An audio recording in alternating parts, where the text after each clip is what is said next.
কোনো জিনিস ভ্যালিডিটি হলে ফালানো যায় না। এই দেখেন এই সিম এটিএম কার্ডটা যে আছে আমার স্টেট ব্যাংকের, কিসের কামে লাগবে আপনি দেখেন। এটিএম কার্ডটা কোনো ভ্যালিডিটি শেষ, এটা কোনো কামে নাই। ঠিক আছে, এখন একটা জিনিস দেখাই, এই দেখেন এটা দিয়ে আমি কি কামে লাগাবো। কারণ যদি আপনারা কোনোদিনও ফালাবেন না, আপনাদেরও সময় মতো কামে লাগবে।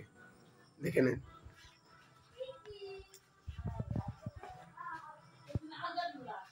কাম করেন।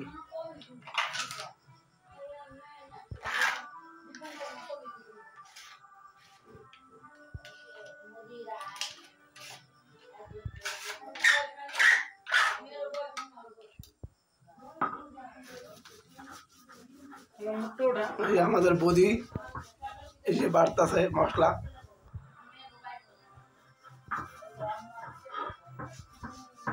হাই বলেছেন বৌদি একটা।